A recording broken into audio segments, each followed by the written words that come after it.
All right, Derrrik, let's dig into the Week 17 preview, as we're calling it, which is really a mini preview and a couple of recaps. Let's start, before we get into the Christmas Day games, how was your Christmas? Did you guys have a nice day? It was good. It was very nice. Roger Goodell kind of gave us some coal. Those games where we're gonna recap them and we'll talk about why in a minute. But those games I think were not as exciting as I think we could have hoped for, but otherwise really good. Yeah, it was just a nice, relaxing day. Young Thugs Slime Season 2 is on streaming now, which was like a weird Christmas present for everybody. So it was a good holiday. I'm glad to hear it. I'm glad to hear it. We had less Young Thug in my house and more my niece playing the Mickey Mouse musical train set that she has over and over and over again. But that was entertaining in its own right. So it was nice. She's 15 months old now, so we got to she enjoyed her presence, which was fun. We got her a Miss Rachel doll, and she just lost her mind. And so it was nice to have that sort of environment for a Christmas day. It was very, very warm. Very much enjoyed it. But we are back to it here, and let's talk about those two underwhelming games that you mentioned from yesterday. Let's start with the first one. We'll go in a chronological order here. The Chiefs beat the Steelers 29-10 in a pretty one-sided affair. What really matters here, the Chiefs are now the 1 seed in the AFC. They have it sewn up. They can take Week 18 off, which is unfortunate if you are the Bengals, Colts, or Dolphins, because really the only way that the AFC playoff picture could get fairly interesting is if both the Broncos and the Chargers were to lose out. I feel like that's a little bit less likely for the Broncos now because they're facing a Chiefs team that will likely be quarterbacked by Carson Wentz in Week 18. So it seems like the chaos that we might have been potentially rooting for over the last couple of weeks is not going to take place. You're not feeling the Carson Wentz beat the blitz and man coverage all day I'm not performance? so sure. With the Broncos having something to lose in that game, I'm pretty sure I'll be picking Denver in that one. Yeah, probably a fair assumption there. Let's get into this game. And what stood out to you about what you saw from the Chiefs yesterday? And also just how you're feeling about the current state of this Chiefs team as they have sewn things up and we're getting closer to the playoffs.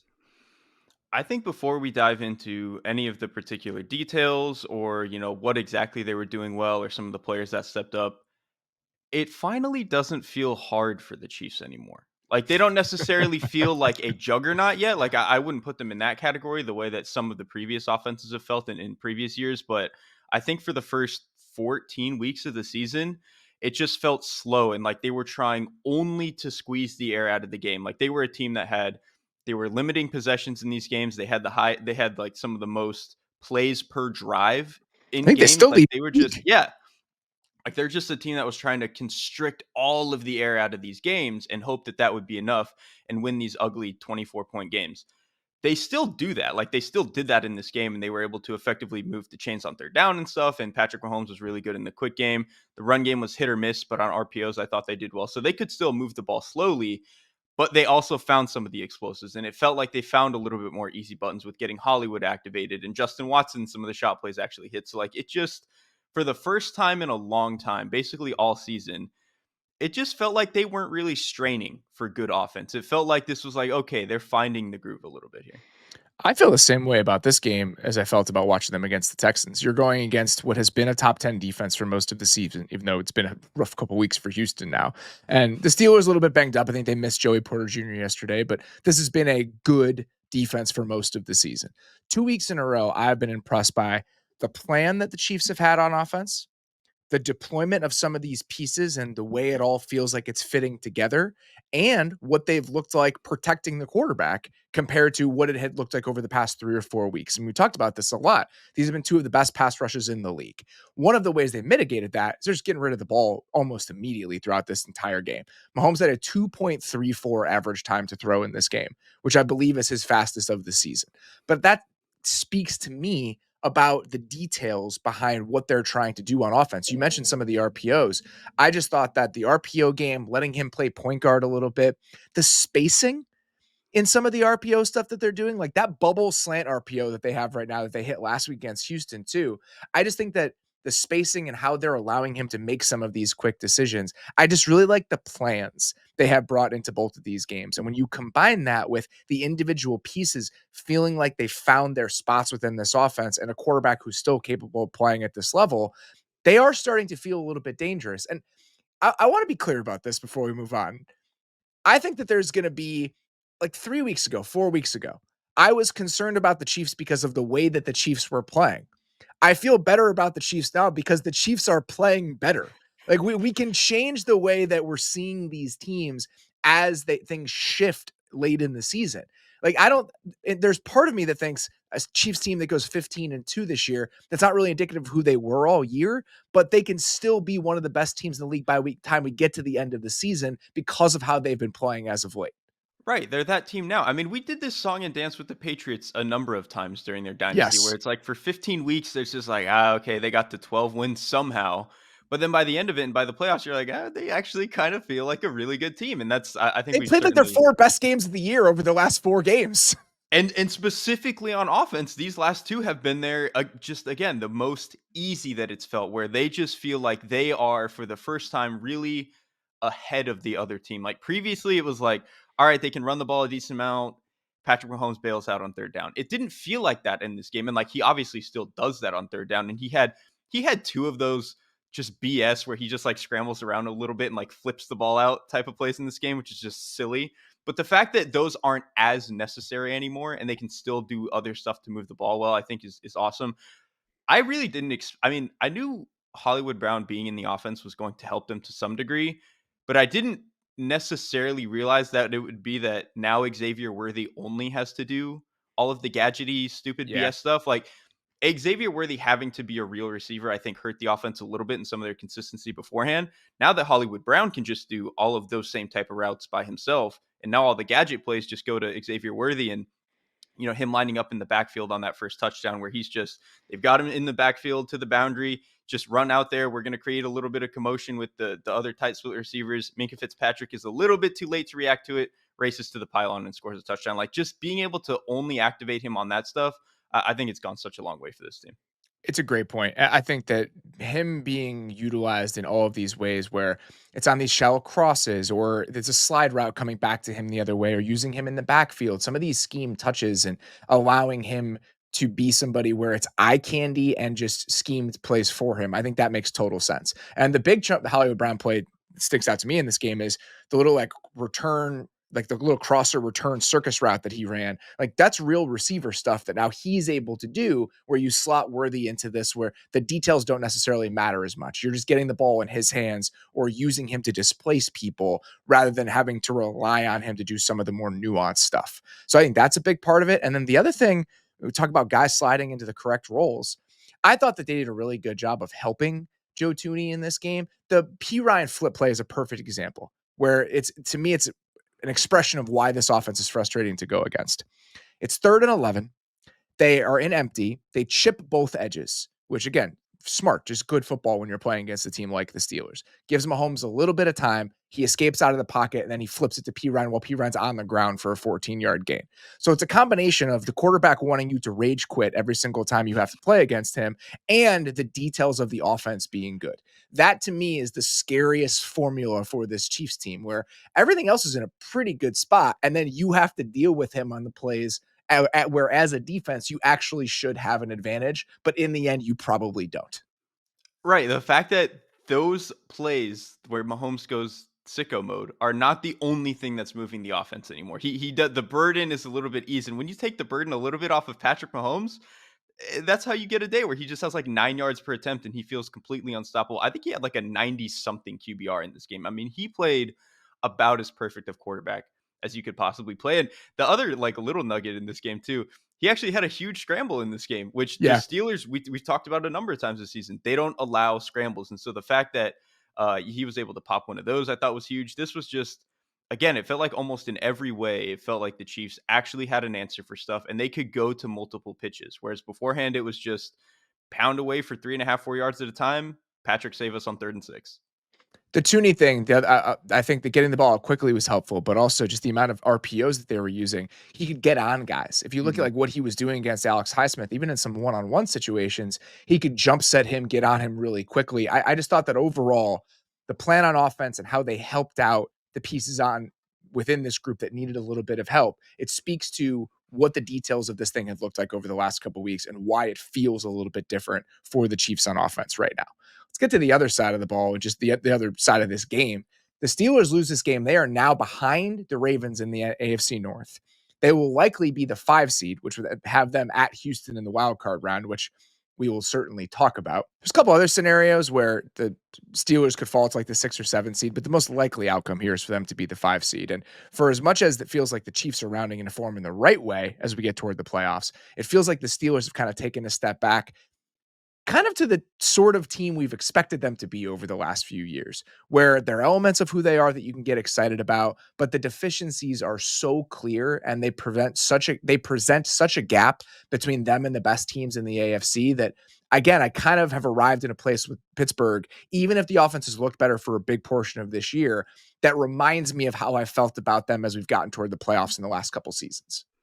Yeah, I mean, it's hard to know where to start. I guess I'll start with this team is one that wants to be able to run the ball. They want to be able to. I mean, they've been the run heaviest team in the NFL, even though the results have been up and down, and they're pretty much a 3 yards in a cloud of dust type of team. But this is a really good Chiefs run defense, and so they weren't able to pop as much of that stuff as I think that they were hoping. And then I think you're just kind of seeing with a lot of the other parts of the passing offense, they just don't have that many pitches. Like we've talked about before, all they have is a lot of this vertical stuff. And Russ actually scrambled really well in this game, but because He the Chiefs did. were putting a lid on everything else, it was kind of like I think that only happened because they were allowing him to do it. It was like, yeah, you're going to scramble for 7 yards or you're going to hit the bomb. We're just not going to let you do the other stuff down the field. So whatever, you can get some of these scrambles. And then I think what I really took away from this game, kind of on both sides of the ball, is the details and the vibes just feel a little bit off. Like, so Russell Wilson's interception that he throws in the red zone, they're running verts in the red zone and they have trips to the right side.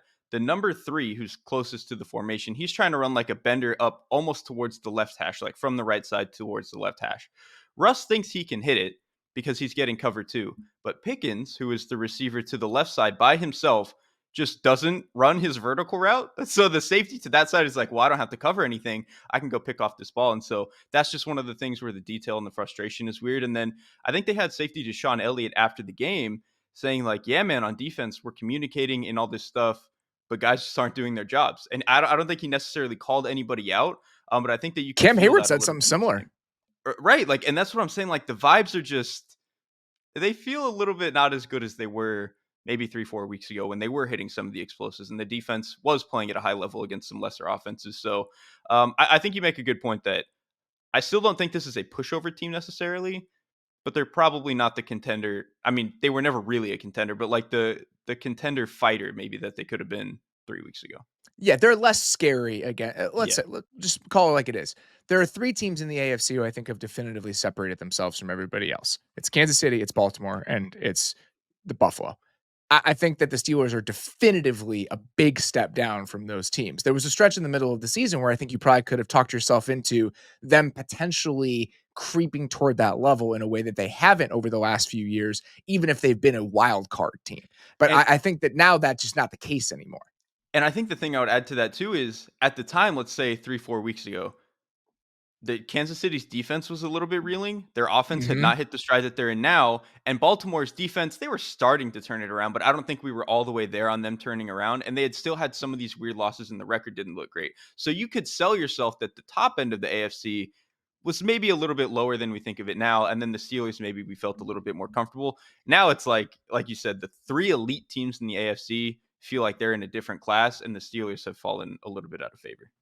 Yeah, and obviously the sacks Russell Wilson has taken combined with the interception, like when this team is when he's forced to really do anything, right? Like if you take away the goal balls and you take away the quick decisions that can be made and you make him read stuff out, this passing offense still leaves a lot to be desired. Again, there is still a very large gap between them and a passing offenses you can rely on at this time of year. And if that's going to be the case, you need to be very good to borderline elite at everything else if you're going to be a competitive team. And they're just not that. There are just too many deficiencies across the board. Let's get to a team that benefits from Pittsburgh slip up in that game, and that is the Baltimore Ravens, who boat race the Texans 31-2 down in Houston yesterday.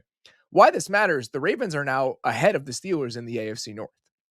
They can clinch the division with a win over the Browns in week 18, which God, I hope they beat the Browns in week 18. And a second loss to the Browns. Everything I want to say about how we should have been paying attention to how good this Ravens team is and the fact that they are one of the best teams in the league. And we're probably overrating some of the blips because it's all about how you're going to look by the end and the potential you carry into the stretch of the calendar. If they lose to the Browns next week and invalidate every single bit of that, I can't even tell you how frustrated I'm going to be. But I expect them to not do that, and I expect them to win the division. I'm like 50-50. Like, I actually think that this is a great Ravens team. I think they're playing at a top 5 level right now. They are still prone to just have a stupid game where they go and lose to the Browns for no reason. Like, they're just prone to it's just the weirdest plays, the weirdest drives, the weirdest losses. This is just that's how they are. I think right now, though, it's easy to talk yourself into what the Ravens are becoming as we get toward the end of the season. Week 11 is the week where Kyle Hamilton played more snaps at safety than at slot corner for the first time this season. Since week 11, do you know where the Ravens defense ranks in EPA per dropback and success rate on defense? They've been really good. I would top 6, I They would are imagine. number one in both of those In since week both? 11. In both. Good lord. I The wouldn't have I Ravens, wouldn't have guessed the best. They've definitely felt a lot better, and you know the most frustrating part about this? I held on for so long. So I held on for so long that this Ravens defense would turn it around, and it felt like the moment I gave up, they moved Kyle Hamilton back to safety, and they're insanely good again.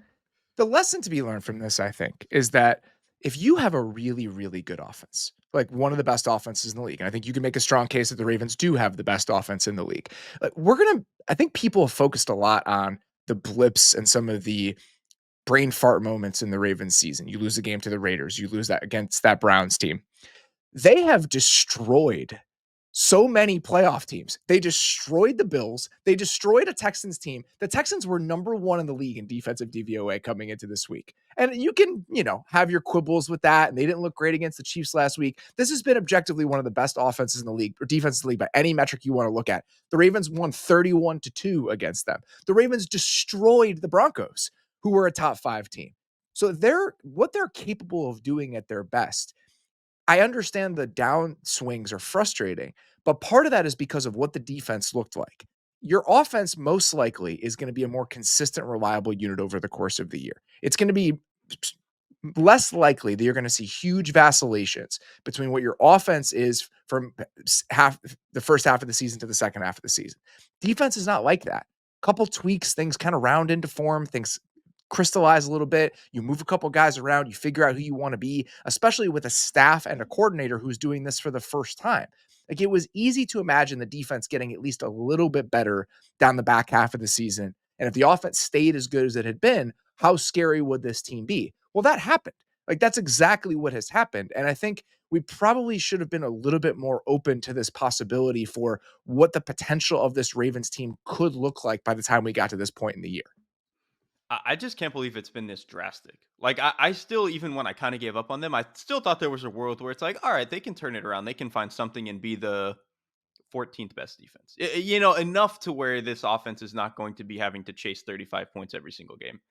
But they've legitimately been one of the best in football. And like there were just so many plays. And I know this Texas offense, we both have so many complaints about it. Oh, But there were we'll get to it. yeah, we'll get there in a second. But there were just it felt like so many individual efforts in this game from some of the Ravens players. Like some of the sacks that Kyle Van Noy is getting were really impressive. Marlon Humphrey had, I think it was a third down pass defense on the goal line that where he just punches the ball out. And then I think immediately the next play is where our Darius Washington makes the tackle like on the 2-yard line on a little swing pass to make sure they can't get in. Like just the effort, the speed, the efficiency at which these defensive backs are playing is so different. It feels like from the first 8 weeks where some of the There's a safety real roles were confidence. there is like, and it again, it took some time. I think maybe for I don't know if that's them trying to get a feel for their new play caller or whatever it was, but they are certainly playing with a different level than they were again for the first 10 weeks of the season. I don't know where this defense really ranks, where we would put them if you were stacking up the playoff defenses. To me, it's more about a binary. Are they good enough to not sabotage how good the offense is? And I Right. think That was the all we answer to that needed. is now firmly yes, and that's really all that matters to me. I don't think they're the best defense in the league right now, but they're not bad enough for me to be concerned about them tearing down the potential that the offense has. And that was the only thing that I was really worried about. Right, exactly. And another thing that actually is like mildly that you feel okay about with the defense, they've been a good run defense all year. We just Mhm. needed the pass defense to finally catch up. And now that they have, again, they're probably not actually the number one pass defense, but if they can actually, stabilize it, 10th, 11th, 12th with what they've got on the run defense, with a quarterback and offense that can play at a top 5 level, that is certainly good enough to do all they need to do in the playoffs. I was glad that you shouted out our Darius Washington. He's had several plays over the last couple of weeks. He has that forced fumble on Russell Wilson inside the 10 where he comes downhill and makes that play. He has the fourth down stop in this game. There was another play where CJ Stroud was trying to hit Dalton Schultz on like a seam ball early in the game, and our Darius Washington's just flying downhill. So, yes, the moving Kyle Hamilton back to safety, I think, has been sort of a stabilizing force. How causal it is for these numbers, I have no idea. I think the timing just kind of aligns where they started getting better as he moved back there. Some of that is what he's doing at safety. Some of that is just familiarity overall. But I do think our Darius Washington has actually played some pretty darn good football at that other safety spot. And I think that has been a big help in why this defense feels a little bit different over the last 6 weeks or so. He's been good, and I think it's just a matter of like who he was replacing. Like the other safeties outside of Hamilton were just bad this year. Like they were not good. Marcus Like, Williams, Eddie Jackson. yeah, they just weren't good. Like Eddie Jackson looked super slow early in the season. Marcus Williams was just not, I think, the player that we've come to be used to for a guy like him. They'd obviously lost Geno Stone over the offseason, so he was not playing for them. Like it just so much attrition and age, I think, caught up to them at the safety position.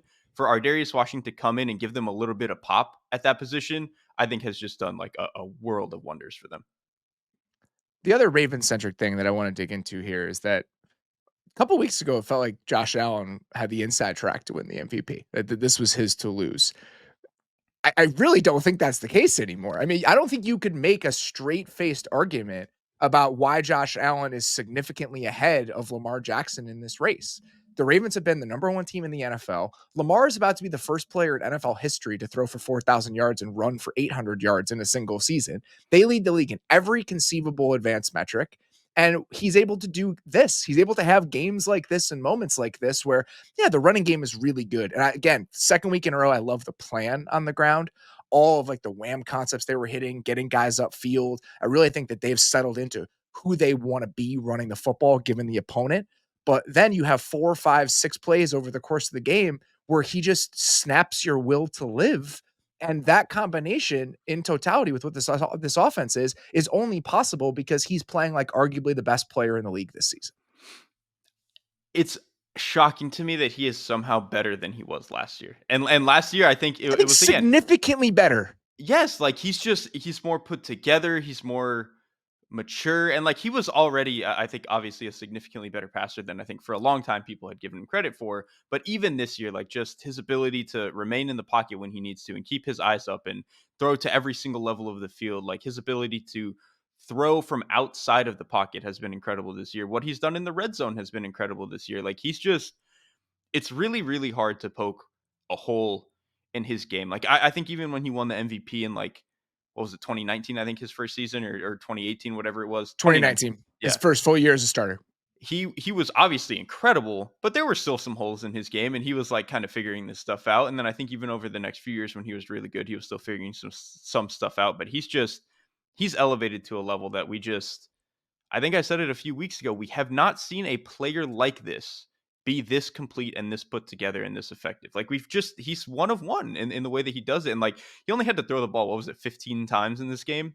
Yeah. But on like a ratio basis, the ratio of actual pass attempts versus unbelievable plays was incredibly high. He had 3 or 4 where he gets outside of the pocket and he's keeping his eyes up. And he just, I think to me, what feels so different about him and Josh Allen and Patrick Mahomes than almost every other quarterback is that when he's moving and he knows there's a free rusher in his face, it doesn't feel like that guy's there. Like that player doesn't exist to Lamar Jackson because he knows he can just get away from it no matter what. So I don't know, man.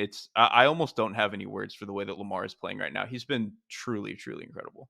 It's funny that you say that because I think it's easy to just assume that's always been the case with Lamar, where he's been so mobile and so able to extend plays that ability to just shake free runners off and make them inconsequential in the pocket has always been part of his game. That's not true. Like if you look at it, he was 25th in the NFL last year among 32 quarterbacks in sack rate. This year he's in the top 6. So it's the combination of what they're able to do within structure of the offense. Play that comes to mind in this game as a passer. They're in the high red zone, or like maybe just outside of it, like the opposing 30. It's 1st and 10, I think. He checks into a play action pass and he hits Zay on like an in breaker where he beautifully layers it over the linebacker and it's a huge chunk gain. That's just good quarterbacking. Like that's just his ability in structure to do things because this offense is full of really good pieces and it's fairly well designed. And that's important to add too, because he wasn't doing that last year or really Yes. at any other point in the offense. So that's important to bring up.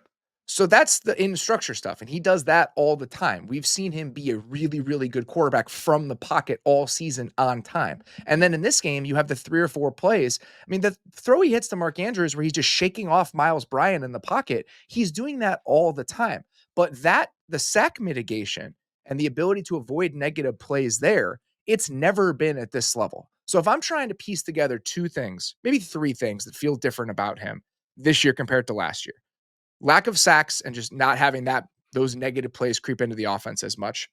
What he's done against the blitz this year compared to previous years is markedly different. And 3, I think some of the things he's able to do pre-snap in getting the offense into the right plays in year 2 of this system. Those are probably the 3 things I would point to as to why this thing feels different and more dangerous than it has in the past, and why he probably has his best argument for why he is the MVP of the league, even though he already has 2 of them at home. Exactly. And like so much of that too is not just Lamar, but the marriage of what they've been now, being a new offense. It's year 2 of Todd Monken. So like we just talked about, he has more freedom behind the line of scrimmage, pre-snap to do some of that stuff. I think the offensive line this year is better than it was last year. I think particularly in pass protection, like Isn't that so funny considering how I much we know. talked about it coming I into the know. year? I know. We were like, this might be the thing that sinks them. And then like Ronnie Stanley's playing like an all pro again. And like the other guys are Rosengarten's stepping been up. And pretty it's, good. yeah, Rosengarten has finally figured some stuff out. Like it's just whatever, man. They're one of those teams. We said there was a chance that this is an organization you give the benefit of the doubt to. And it turns out it worked out. And then the other thing too is like, I think bringing in Derrick Henry has really done a lot to Yeah. it has allowed them to get into some of these more favorable down and distances, and it's given them another pitch that they can go to where it doesn't all have to be Lamar. Like that's why I think the sack rate was a little bit higher last year. He just had fewer options before the snap, and then there were just more volume of plays where it felt like he needed to be Superman and bail them out. You just don't need as many of those now, and so when he does have to do it, he can play a little bit more free and he can play a little bit more loose, and you get some of those incredible plays that he made against Houston. Barnwell made this point online yesterday, and I think this is kind of how I feel about things as well. I thought it was well done. He said, every time I watch Josh Allen play, I'm convinced that Josh Allen is the MVP. And every time I watch Lamar play, I'm convinced that Lamar is the MVP.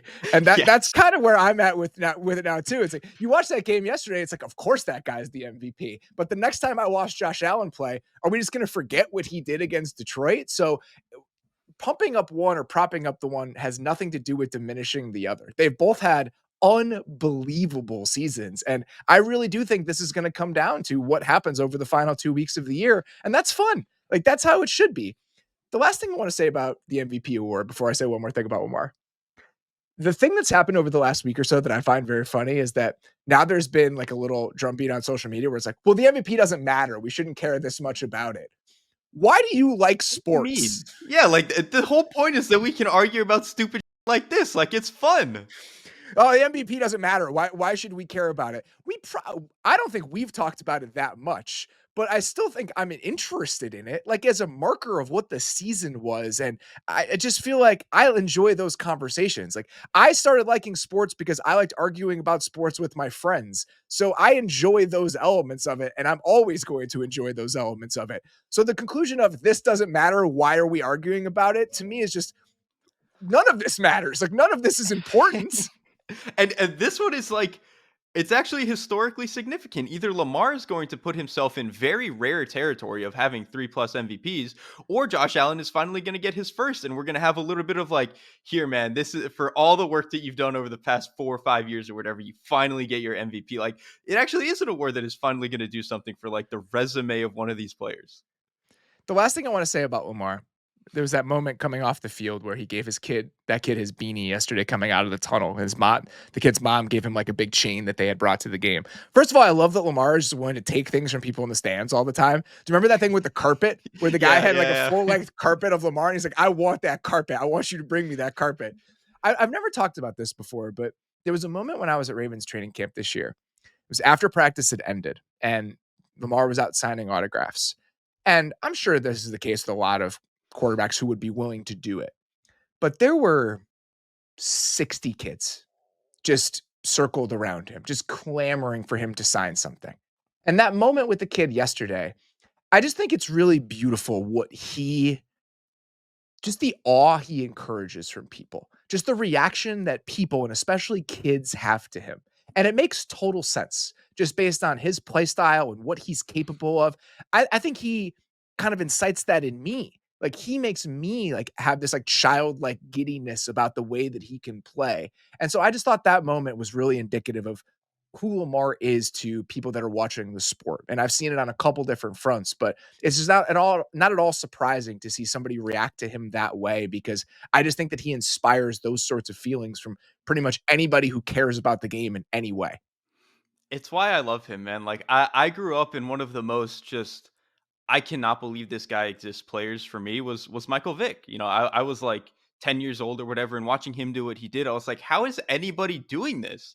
And Lamar, watching him be what he is and be a even significantly better passer than that, but still do all of the crazy mobility and some of the creativity, for him to have that on the field and then be the player that he is off the field. Like there's just an aura about Lamar Jackson that is very much you can tell he appreciates and really loves that he just gets to do this. And I think it manifests in the way that he plays, like just how free he is, how creative he is, and then just the way that he operates off the field. Like he just he's a great ambassador for the game. I think is probably the way that I would put it. And I think he is, you know, both on and off the field, he is just the exact type of guy that you want representing this league. And we are genuinely like very lucky to have a player like him in the league right now.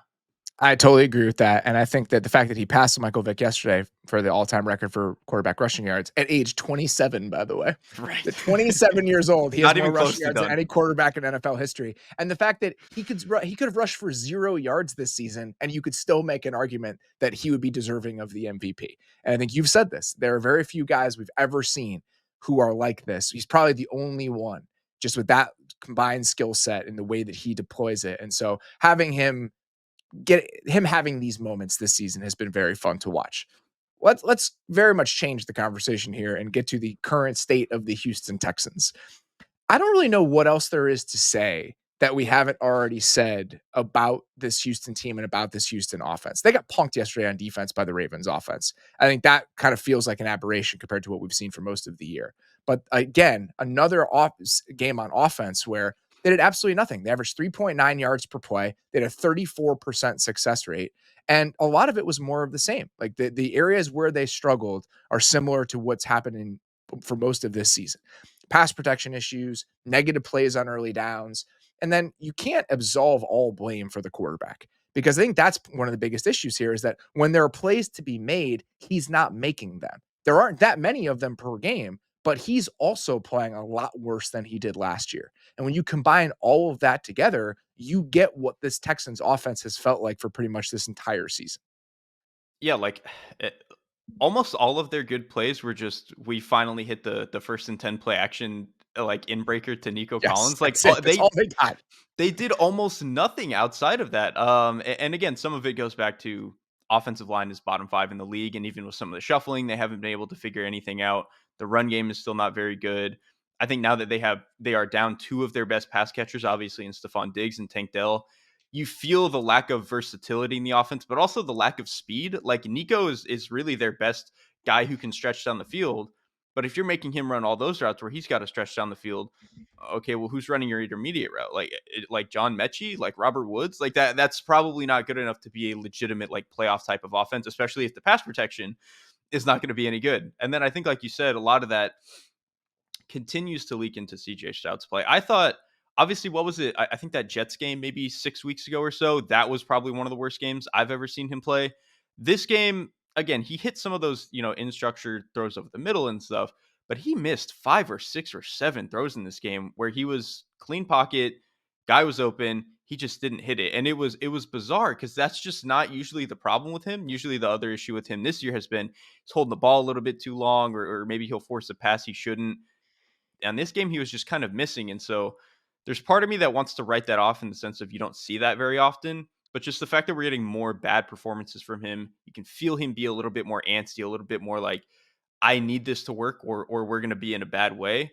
It's just frustrating for a player who looked so promising and so good in year one. And I want to be clear, I still think he's going to be fine moving forward. But like I said, maybe 4 or 5 weeks ago, we are to the point where this season, this stuff probably isn't going to get fixed. No, I don't think it's gonna get fixed at all, and the biggest concern to me is he's getting worse. I mean, I Yep. don't think it's been like a straight line down, but he is a worse player right now than he was as a rookie. I think every single bit of excitement about CJ Stroud coming into the season was based on the assumption that what he did as a rookie, where he felt so in command and so in control, and just again, the moment was never too big for him. The game didn't feel too big for him. Even if there were some deficiencies within the offense, down to down consistency, etc., it just felt like he was going to take a step forward into year two, and that's why there was a lot of excitement about this team. The opposite has happened. He has gotten worse than what he looked like last year. That throw he misses to Nico Collins against cover two on the right sideline early in the game, he's not missing that throw last year. Those are just not plays that he's leaving on the field, and he's consistently left them on the field this year. Some of that, I think, is just a lack of comfort within the offense because he's getting the shit kicked out of him consistently. And you just feel that antsiness, even when the pockets are initially clean. I just think that there's like a level of discomfort all of the time in what he's seeing and the timing of certain plays. And that's not to, again, absolve him of blame. Some of that is on the quarterback, but I do think that some of the systemic issues that we've seen have contributed to the step back that he has taken as a player. And I don't know what that looks like moving forward. And I don't know how you fix that. If I did, I would be the offensive coordinator for the Texans. I mean, like we've said it, I don't think this year it's getting fixed. Like I think this is just they've kind of got to ride this boat for the rest of whatever 3 4 weeks it's going to be now. Like I think this is probably just the way that it's going to be because to me, so much of it still boils down to the offensive line that then kind of goes into some of the limitations that I think we see from Bobby Slowick as a play caller. All of that's connected to me to the offensive line. They're not going to suddenly be a good offensive line over the next month or so. Like it's just not going to happen. And so I think all of this stuff is going to persist and we're going to maintain seeing Stroud just not feel comfortable within the offense. What I think is actually interesting about that is, we came into CJ Stroud as a pro thinking, oh, his creation ability is not that good. And then we saw last year that was not true and he was able to do it. This year, he can still do it. I was actually, for somebody else, looking up drop back or pass attempts of at least 4.5 seconds. So you're creating for a while, right? There are only 4 quarterbacks with 40 of those attempts and are generating at least zero point 0.1 EPA. It's Patrick Mahomes, it's Josh Allen, it's Lamar Jackson, and CJ Stroud. That is pretty insane territory to be in. And obviously that doesn't account for sacks, and he's taken a good number of sacks behind this But you offensive don't line. But want him to play like that. no, And you I think don't. that's my biggest issue. It's both. You don't want him to play like that, but there is still, to me, I think, moving beyond this year where I see that and I'm like, listen, man, if we can fix the offensive line a little bit, get a new play caller in, this is going to be okay. I just think for this year, like I've said, it's probably dead, but I think I'm not really all that concerned moving into the future for this team. And that's all that matters when you have a young quarterback to me. I'd be surprised if they moved on from the play caller, because of what the success that they had last year. Whether they should or not, I think is a different conversation. But I'd be surprised if they did. For me, the place that I land, and we can wrap it up here. I just think this is shaping up to be a offseason of very tough conversations for the Texans with themselves, right? Like I just the tone around this team coming into the year, I think was it's wheels up, baby. Like we're ready to go. Like we're set up to be as good as we want to be. And I think we really learned that that is not the case. And so this offensive staff kind of circling the wagons this offseason is saying what needs to change because something needs to change. Like this, of course, they've had receiver injuries, but the receiver injuries don't explain everything that's going on. It The was bad offensive before line, that. it was bad before that. And the offensive line's been generally healthy. Like this team has not been besieged by injuries in a way that would torpedo their season on offense. There's a lot more going on here than some guys missing some games. So what do we need to do to get the structure of this thing right rather than thinking, oh, we'll just roll with what we did last year and we'll be fine. And that's kind of how it felt coming into this season is that, oh, the things that were bad about the offense, just about details. We'll get that stuff fixed. I think having some more honest, hard discussions with that staff and where they need to go, I think is going to be important. And I think you could probably say the same about CJ Stroud. again, for him to kind of take the step back that he's taken this year, I think that there's probably going to be like a look in the mirror moment this offseason, just saying, what do we need to do to make sure this doesn't happen again? Because if they continue on this trajectory, then we're going to be having a lot of what if discussions about what he could have been and what this offense could have been that I just didn't think we would have to be having 2 years in. I think just with some of the super early success we've seen from guys like Patrick Mahomes and Lamar Jackson, sometimes we forget that even really, really good young quarterbacks, you need a really good support system around them. And I think Definitely. we saw this year the Texans just did not build that the way that they thought they built that. Yeah, and even these, I mean, Lamar obviously had a monster second season, but Josh Allen wasn't a superstar in year two. Mhm. I mean, that's the timeline has been a little bit different for just about every guy. It's just disappointing to see him take a significant step back rather than only mildly building on what he did as a rookie. And I think that to prevent that slide from continuing, there are going to have to be some tough conversations that happen in Houston this offseason. It's funny that we're already writing off their season, even though they're going to make the playoffs, but They that won their division a week ago. yeah, they won their division, but it's hard to find much solace in that. Let's get to the game of the week presented by BetMGM. The Packers at the Minnesota Vikings. Packers minus 1 point favorites in this game on the road against Minnesota. On the big picture side of things here, a Vikings win keeps them in line for a win and get home field advantage game in week 18 against Detroit, which part of me wants to see that. So I think part of me might be rooting for the Vikings just to set that up for week 18. But the problem is, even if the Packers don't have much at stake right now, playoff seeding is there, but they're going to make it no matter what. They're going to be a wild card team. It'd be nice to be the 5 seed and play against the NFC South winner versus a better team to start the playoffs, but they don't have nearly as much at stake as this Vikings team does. The problem for Minnesota, even if they have more on the line in this game, is that they are playing against a Packers team that is the best version of itself right now. Like this team has really, really come on over the last month or so. And that's why this sets up truly as like one of the games of the year potentially. Yeah, I mean, we're talking about the Chiefs, kind of kicking into gear and the Ravens defense kicking into gear. Like this Packers team really on both sides of the ball is kicking into gear. And it doesn't feel as dramatic because the defense was never like truly completely terrible. And the offense was still like up and down and had some good moments early on. So it's like the jump isn't as drastic as it feels like maybe with some of those teams. But I think both of these units are playing at a top 10 level right now. And I would even argue it's higher than that for the offense. Like I think the offense is an absolute juggernaut machine right now. And like I do think if they don't get Christian Watson in this game, that could limit some of their explosive potential. And I do think that that's worth talking about. But I just think I feel like for the first 10 weeks of the season, we did too much of like brushing aside the fact that Jordan Love was not healthy. Like he Yeah. had groin and knee issues for most of the season. And that's going to be a problem for any quarterback. It's especially going to be a problem for a quarterback who is trying to live on the edge all of the time. Like, yeah, if you have a quarterback who's trying to live on the edge and he's not healthy, no shit, you're going to be a little bit up and down. And I think we saw that for the first, 2.5 months of the season. Now that they've, settled in a little bit, they've gotten through the bye week. They've been really, really good. To me, it's What's specific changed for you? beating the blitz. Because what did we Yeah. talk about for the first, again, 8, 9, 10 weeks of the season? Jordan Love was terrible against the blitz. Like he had that game against Brian Flores early in the season where he throws like 2 or 3 picks against the blitz, and he had some good plays too. But he was just doing that all season where it felt like you were getting some of the good plays, but man, you were still getting a lot of bad plays versus the blitz. That has not been the case since they had their bye. They had their bye in week 10. So from week 11 on against the blitz, Jordan Love is 5th in EPA per play at 0.33. He's only been sacked once on those plays, which was when Zadarius Smith just murdered Zach Tom in that Detroit game. That's the only time. He hasn't thrown any picks. Like he's just been really, really clean, and you're still getting a lot of the explosive plays that he gave you. So that to me has been the real difference with this team over the past 6 weeks. I have some more traditional stats, but I think that they are indicative of what you're talking about here. Since their bye in week 10, he's completed 76% of his passes and averaged 10.2 yards per attempt against the blitz per next gen stats. From weeks 1 through 9, the completion percentage was about 52% and it was 4.6 yards per attempt, which were two of the worst marks in the league. So they've gone from one of the worst teams against the blitz over the first half of the year to one of the best teams since their bye. I think that's worth acknowledging. I think his play's been part of that, him getting healthier. The other thing I think has been really big for them, their pass protection for most of the season has been very good.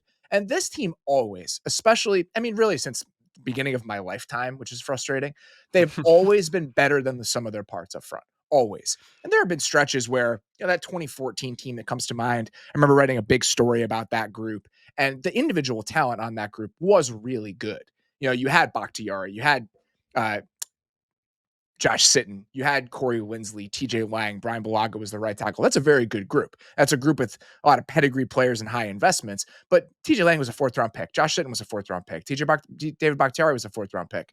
They've always just organizationally been able to lift those groups. And Adam Stenovich, who's their offensive coordinator, was their offensive line coach. Just really good infrastructure for getting the most out of that position group. But part of it is that they've been able to play together. So far this season, their 5 starting offensive linemen, I think, have played about 85% of their overall snaps. That is the second highest rate of any unique offensive line combination in the league. The only team that's higher this season has been Buffalo. And that shouldn't surprise you. Think And about that how tracks. good Buffalo's pass protection has Mhm. been this year. So that group really crystallizing and coming into its own and learning how to play together over the course of the year because they haven't had a lot of moving pieces. I think that has combined with what you've seen from the quarterback to just make them a really, really difficult team to heat up when they're dropping back. I couldn't agree more. And like I think you're seeing too, LaFleur is doing a really good job of just giving him options. Like there are some of these conversions where they're just hitting good screens against the blitz, which to me is obviously a testament to the play caller. Against New Orleans, they were hitting a lot of these like mesh and shallow routes against that defense. Against Seattle, there's one play where Jordan Love actually like pumps Ernest Jones out of a window and then beats it. He also has the Tucker Craft YOLO ball that he throws. There's an outbreaker he would have hit Jordan Reed on or Jaden Reed if Jaden Reed didn't slip. Like it's just the fact that they found all of these different types of ways, both because of Love and because of the play caller, and then obviously the offensive line giving him a lot of safety back there. It's just been a really beautiful marriage of what they've been able to figure out after the bye. It's been the fact that they can do that and limit some of their inherent volatility in the way that the quarterback plays. I think that's how you're getting the best version of this offense right now. So what would you be doing? Where would your game plan be rooted here if you were Brian Flores playing against the Packers offense that is hitting the level that they are right now? I honestly think it's like I still think that you can play the trick here is I think you can actually still play man to man against this Packers team. The This is where I problem was is going as well. yeah, the problem is the Vikings don't really do that, and they don't really do that all that well because their corners aren't really built for it. They're guys who are smart zone players. They'll hit, they'll tackle, they just don't really run and cover that way. And I think that to me is the probably the best way to beat the Packers right now is to not even give the play caller or not even give Jordan Love the option to, get through his reads and try to find a soft spot in the zone. You just glove everybody up and make Jordan Love go make a play. So the fact that they can't do that is, I think, a little bit troubling. So to me, it comes back to all right, let's just try to, even though Green Bay is good in these volatile scenarios, let's just try to amp up the volatility even more. Let's try to get them into some 3rd and 8s by stopping them on the ground.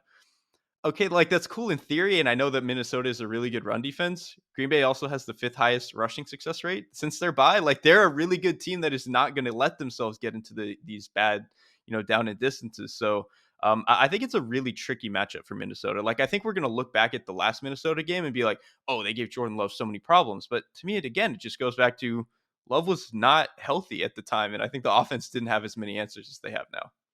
I'm 100% with you on the thing I'm going to be watching, and that's do they try to throw a little bit of a curveball on how much man coverage that they're playing. Jordan Love since that Week 10 bye is number one in the NFL in EPA per dropback against zone coverage. Number one in the NFL. He is 25th against man coverage, wedged right between Bo Nix and Kirk Cousins. So are you going to play a little bit more man against him while trying to heat them up a little bit? It's funny because the Vikings have played a little bit more man in the back half of the season. They were obviously willing to throw it out like more than 50% of the time against the Cardinals, but there have been a couple other games where, it's been 30, 35%. They're willing to lean into it a little bit more. Their lowest man coverage rate of the year is when they played the Packers earlier this season. It was on 11% of dropbacks per next gen. So do they try to crank that up a little bit because they're more comfortable with it, or at least have been recently? And it's where the Packers, if you're trying to find a weakness in who they are, that's where they have struggled the most. I do wonder if part of it for that game is like uh, they had the lead for a lot of that game, so you just don't Sure. need to be as aggressive. And I wonder if that plays a little bit of a role into it. I do think the other thing too is what makes specifically the Love versus Flores matchup so interesting is it's not just the blitzing with Flores, right? It's some of the weird simulateds and some of the Mhm. weird creepers that they're going to throw. And that I think is actually where you get the most volatile Jordan Love because he doesn't hesitate in those moments. Like if he sees a creeper or he sees some weird simulated, he's still going to get to the top of his drop and rip an inbreaker or rip this out route, whatever it is. That can be really good if he's seeing it well on the day. It can also be how you throw some of these picks, and he threw picks on those type of plays against the Vikings the first time. So I think it probably is literally going to come down to, can Flores have the exact right call in some of these scenarios where it's a 2nd and 12 or whatever it is, a clear pass where you just catch him. Like I don't think it's going to be some grand overarching plan that Flores has. I think it's just a matter of, can you catch him, one, two, three times and make him make a bad play. Let's get to the other side of the ball here. What's the number one thing you're watching for with the Jeff Hafley, Kevin O'Connell matchup we're getting here? The cover 2, of the Packers, man, they've run a lot of cover 2. Since the bye, since their bye in, week 10, so from week 11 on, they have the highest cover 2 rate in the league at 28.8%. And I think why I think That's that is called hiding your corners as much as you yes, can. exactly. When you have your best guy out, it's like, all right, let's just not call the coverages that ask them to do anything. And they actually do some like funky stuff with it. Like they'll run some really cool, pressures and stuff behind it. But it is still, like you said, to hide some of their corners. It's not necessarily to get to some of those pressures. That's just an add-on. But why I think it's interesting is Darnold is incredibly hit or miss against it. You either get a great play or you get a bad one. Darnold has the 4th highest sack rate against cover 2 this season because it's a defense that's trying to put a shell on you, and there will be times where, oh, it's not there. I'm just going to hold the ball and I end up taking a sack. He also has the 5th highest yards per completion because he's very willing to make some of those tough throws at times. And so it's kind of just a matter of like which side of the knife's edge does this fall on? Like, do we get Darnold where he gets sacked 3, 4, 5 times on these plays and maybe gets a strip sack or something? Or do we get the Darnold where he hits 2 of those sweet dig routes to Justin Jefferson right under the safety, maybe throws another corner to Addison, and it's like, man, they're just getting too many chunks to be stopped. You mentioned the cover 2 part of this. For me, it's just cloud coverages in general. This is also per next gen. The Packers this season have run the 5th highest rate of cloud coverages in a season since at least Ace, 2018. wow. So they run it more than any team in the league. And obviously, the Vikings see cloud coverage at one of the highest rates in the league because of Justin Jefferson. The only team that sees cloud coverages, so either cover 2 or cover 6, which is cover 2 to one side, quarters to the other. The only team who see it more often this year are the Dolphins, which that's been a consistent theme of teams playing against the Dolphins over the last couple of years. So the fact that this is a team in Minnesota that sees a lot of it and a team in Green Bay that does a lot of it, I think that's a really interesting part of this matchup. The thing on defense, talk about funkiness, that I wanted to point out is some of the changes we've seen from what Green Bay has tried to do from a disguise perspective, especially since their bye. I think that plays into, again, what we can expect and what we're looking for from Darnold in this game. Since their week 10 bye, the Packers rotate their safeties. So either we're showing single high and playing too high, or showing too high and playing single high at the 4th highest rate in the NFL. That was 21st in weeks 1 through 9. So they've been doing a ton more of it. And a lot of it is they'll have a single high look at the beginning pre-snap and they'll rotate to a 2 high look. So doing that into all those cloud coverages that they play, there are just these layers of complexity that Sam Darnold, Kevin O'Connell, Justin Jefferson, that entire passing game are going to have to work through in this game. And how well they work through those and the explosives that they could potentially try to hunt out as the Packers are doing all of that funky stuff on the back end, to me, that's going to determine what happens on that side of the ball. And I find that particularly interesting too, because that's straight from the Steve Spagnuolo tree. Like there are Yeah. certain defenses that believe in starting from 2 high, and then it's like, are we going to rotate into 1 high? Are we not? Like, where are we rotating? Whereas other defenses are, we start in 1 high, we load the box, we want to act like we're defending the run, and then you don't know if we're rotating, into 2 high and stuff. And that is straight from the Spagnuolo tree. Like that's part of what has made his defense so good for I guess like 6, 7 years now or whatever, is that he just finds these weird ways to rotate, but you're also just never sure when he's going to do it. I do think Green Bay has done a little bit better job of that. And I think part of it too is they've got a lot of young guys at that position outside of Xavier McKinney. So it probably just took some time, probably needed them to get to the bye week for them to feel a little bit comfortable doing some more of that stuff. That's a really good pull on that number. It To me, it speaks to just what we've seen from Jeff Hafley because coming into the season, we were wondering what it was going to look like. They played a ton of single high at Boston College when he was there, and you think, all right, are they going to play a ton of single high here? That hasn't really been the case. And then the other part of it is the amount of cover two that they play. The question just trying to bucket him was, are we going to see a lot of the same stuff we see from a team like the Niners or the way that that tree plays the Jets? The Jets and the Niners played less cover two than almost any team in the NFL and have for the last couple of years. So he's going against type or what our preconceived notions of him were in just about every single way. And it hasn't just been funky for funky's sake. Like they've gotten results out of it. We mentioned what the Ravens have done since week 11. Since the Packers came back from their bye, they are third in the NFL in EPA per dropback on defense. Some of that is feasting on bad teams. They get to play against a back quarterback in the Saints. They get to play against a lot of bad offenses over that stretch. I'm interested to see what they look like against a good Vikings team. I think that this is a good measuring stick for what we can actually expect from this group since they've made some of these tweaks when they start playing against some of the better offenses in the league as we get to the playoffs. That's a great point, especially in the NFC. Like, so many of these teams have really high-powered offenses.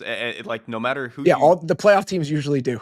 Well, I know, but like, I don't know. In I particular, like, it's to me, it's just that like if you want to be a playoff team, if you want to be a contender, your offense has to be really good. a contender, yes, but like honestly, I look in the AFC, all of those wild card teams do not have good offenses, and so that to me is like the difference is that even in the NFC, the wild card teams do have good offenses. So like, no matter who you play, it's going to be a big point of contention here. Anything else about this game that you find particularly intriguing or is on your mind before we move on? They might get Jair Alexander back in this game, which I do think is interesting because obviously he hasn't played recently, so that could change some of what they want to do. I don't know if that's going to make them pull away from some of the cover two stuff, but with as good as they've been on it, I don't know if you would really want to pull away from it. So that to me is just kind of what I'm keeping an eye on. I think for me, whether it's a Jair Alexander question or a cloud coverages question, what sort of game do we get from Jordan Addison? Does this Mhm. have to be a big Jordan Addison game for the Vikings offense to move the ball consistently? And it might. And there have been moments where they've had to really lean on him, and he's had a really, really good season. So is this just another week where the non-Jefferson pieces of this passing game have to step up if they're going to spend an inordinate amount of attention to him?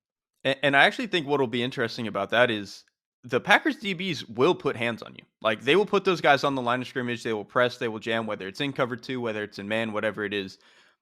Addison's a great player, but that's not the best thing that he does is No. beating physicality. So I do think either he's going to have to learn to beat it in this game, or we're just going to have to see a really good Kevin O'Connell game plan where he schemes him open, which there's a good chance you get that because Kevin O'Connell's very good at his job. All right, let's handicap some of these playoff races. Let's start with the AFC wild card, which, like we alluded to earlier in the show, much less exciting than it would have been if the Chiefs had lost that game to Pittsburgh.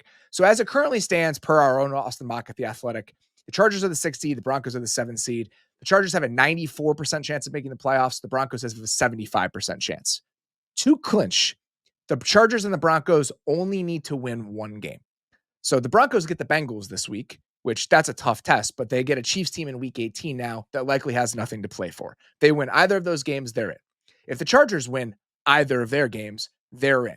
The Chargers' last two games, Patriots, Raiders. Pretty good way to round out the year if you need one win, if you're Jim Harbaugh's team. So even if the Colts, Dolphins, and Bengals are all theoretically still alive here, it would be a pretty big upset if one of those teams somehow made it into the playoffs and the Chargers and Broncos both lost out. Yeah, I'm really having a hard time envisioning the world where either of those teams lose out. Like the Chargers' schedule is as close to free as you can get at Yes. this stage in the season, especially for a team that is like we could say whatever we want about the Chargers not being the most like high octane team on either side of the ball, but really well coached teams don't lose games to the Raiders and the Patriots at this stage. So I think they're You fine maybe there. lose one. The reigning Right, but Shansky, it you won't can be lose both. one. Right, Losing both, exactly. I think, is a tough one. And again, I think the Broncos against a Carson Wentz led Chiefs team in week 18, you hope that they can get that done. The team that has the best option or the best chance if one of those teams does stumble is the Colts simply because of the teams they're playing over the next 2 weeks. They get the Giants and the Jaguars. But if, again, they need somebody else to lose out if they're going to make the playoffs. And even that, like, I know they have the easiest schedule of the, between them, the Dolphins and the Bengals. They're also the team I trust the least. So, like, no matter what the percentages say, no matter how easy the schedule is, I have such a hard time seeing it. Yeah, if that the Chiefs winning that game against the Steelers makes the AFC wildcard race much less interesting here over the next couple weeks. Mhm. Let's get to the NFC South. I mean, this is the division that is most up for grabs. Right now, the numbers that Austin has on this, the Falcons and Bucks both at 8-7.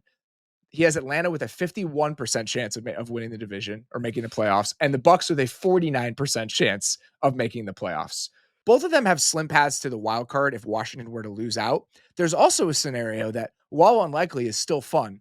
If Washington loses out and the Falcons and Bucks both win out, and the Falcons play Washington this week, so obviously that would swing for both of those teams, then both the Bucks and the Falcons would make the playoffs and Washington would miss the playoffs. That all that would have to happen is Washington would have to lose to Atlanta this week and then lose to the Cowboys in week 18, who they've already lost to this year. I don't think that will happen, but I think it's at least worth mentioning as a possibility. It's just not right. Like we can't have two NFC. Like we've done the entire season. We've done like the division winner we've least wanted to see in the playoffs for like a majority of the season has been whoever wins the NFC South. We can't Oh let no, both for of me it's them the in. AFC South and it's not close.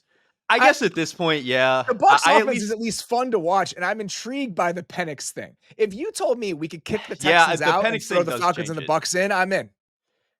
I guess for intrigue, but like I still think the Texans are better than both of those teams, Yeah, even that's though fair. I The I Texans don't think defense they're is still any a very good. good Like unit.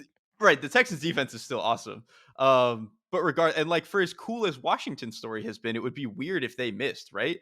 Yeah. Like just for like they've had such this like kind of just blew everything out of the water. Like nobody thought they would be this good. It would be so bizarre if they missed it. But you're right. Like this Falcons team, if Penix can just be what he was last week, where you're just a solid operator of the offense, you make three really good throws, and then Bijan does what he does on the ground and gets 120 yards. Yeah, you can beat this Washington team. And then, like you said, we've seen them lose to the Cowboys before. Micah Parsons is playing like the best player in the NFL since he's been back. It's not off the table that that team wins that game. So I still think it would not feel right. And I would still guess that that's not going to happen, but it's on the table. It would be really surprising if Washington were to lose the next two games and that were to happen. I don't see it happening. It still feels like Washington and the Falcons this week is probably the most important game on the week 17 slate, just for who's in and who's out. Because if the Bucks need some help here, like they need some help because they got swept by the Falcons this season. So the Bucks need Washington to win that game because then in week 18, the Falcons have the Panthers. So and it seems like the Bucks are probably set up to win their next two. They get the Panthers and the Saints, but obviously Carolina is playing a little bit better. So this is to me probably going to come down to what happens in that Washington Falcons game for who ends up winning the NFC South. How funny is it, by the way, that for all we said about this Panthers team for like going into the season and for the first like 11 weeks, that they can kind of control the fate of the division here. Like, how bizarre is that? It's bizarre, but it's not surprising based on the way that their offense has looked and the fact that they've at least shown some life here over the last couple weeks. It's worth pointing out, though, as we think about this Washington and Atlanta game. The Falcons obviously blew out the Giants last week, and there's so much energy and focus has been spent on what Penix looked like within that offense. Atlanta's defense is still objectively very bad. They got to play against Drew Lock last week. Jaden Daniels is going to be a little bit of a different test for that Atlanta defense this week. So it's not just about what Penix is going to do for the offense. It's whether that Falcons defense can prevent Washington from scoring 35 points in this game. Yeah, and they've been a little bit better, but they're one of those units that have gone from like 31st to 23rd, and it's like, okay, that's admirable, but that's not that's not going to save any of your playoff chances or anything like that. I did think too, it's fun that we're getting a rookie on rookie quarterback battle. Those are always fun anytime that you can get them, and we've only had a few of them this season, so it should be a good time. If you're picking one of those teams right now to win the NFC South, Bucks or Falcons, who are you taking? I think the oh man, I think the Bucks track record I think is just a little bit more solid. Um, and I think for as good as Penix looked in his first game, it's just hard to expect a rookie to like continue to stack really really good performances, especially when he just hasn't played that much this season. So I'll lean the Bucks, even though I think the high end talent is better on Atlanta. I still feel like just the overall body of work for the Bucks is a little bit better. I think that's fair, and I also just feel like the hardest remaining game on the schedule in those Is four Washington. games for either of those teams is Washington against the Falcons this week. So that's why I'm just leaning toward the Bucks, even though it's obviously neck and neck based on the percentages, everything. The last thing I want to hit on here, The NFC West is still up for grabs. And I think that is worth mentioning because the Seahawks are obviously a game in the hole right now, but they get the Rams in week 18. So if the Seahawks, and by the time you guys listen to this game will have already happened, and we will not be doing a recap of this game, a Thursday night game, because we're going to put this out right now. But the Seahawks, if they lose, or if they beat the Bears this weekend, tonight on Thursday night, and the Rams lose to the Cardinals, which seems like it might be a surprise, but this Rams team is liable to do anything at any point this year. Then we set up for a week 18 game between the Seahawks and the Rams, where if Seattle can win that game, they win the division. So I at least think that's worth mentioning as we're talking about the potential playoff scenarios here. I mean, I just hope that that's the case, truthfully. Like, nothing against the Rams or anything. I think they are the best team in this division, but I just think it would be the most interesting if we can get a week Yeah. 18 game between, at certain points, it looks like the Seahawks have been the best team in the division. At their best, I think the Rams are the best team in the division. So if we could get a week 18 showdown, Sean McVay against Mike McDonald for the season, for the division, that's what week 18 is all about. I would really want to see that. That's kind of what I'm rooting for on a couple different fronts here. That game for the NFC West would be very fun.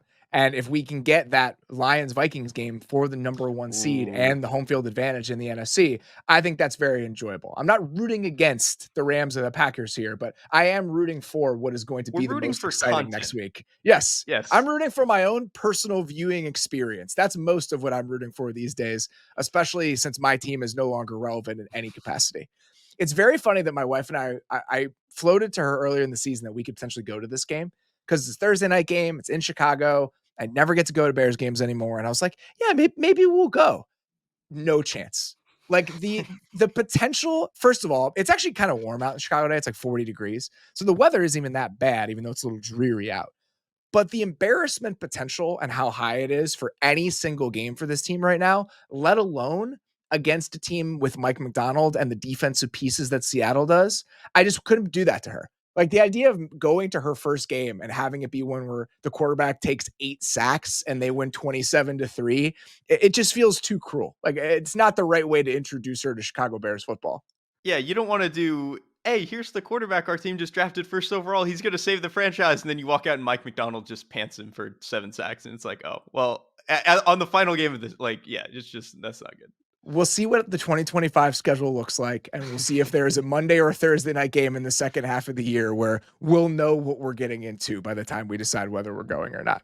That make sure you pick a team that should be bad, like the Seahawks, you could have convinced yourself they could be good this year. We gotta find a team that should be under 7 wins next year. That's what we The gotta do. problem is, like, if I were any other person, I could have gone to the game where they played against Carolina at home. The problem is I can't do that. I can't go to a Right. game on Sunday. So I really only have like 1 or 2 games every single year that are even an option. And so it makes it difficult if you're trying to put yourself in the best possible situation because there just aren't many things to choose from. All right, that's all we got for today. We will be back, you and I, on Sunday night with our Week 17 recap. In the meantime, the fourth and final episode of The Money Down, our mini series about the business of the NFL, is going to be coming your guys' way on Saturday. It's me and Bill Barnwell talking about quote unquote the best and worst contracts of the last decade and what we can learn from them. We mostly picked some bad and good contracts that we think are indicative of the way that teams should think about free agents,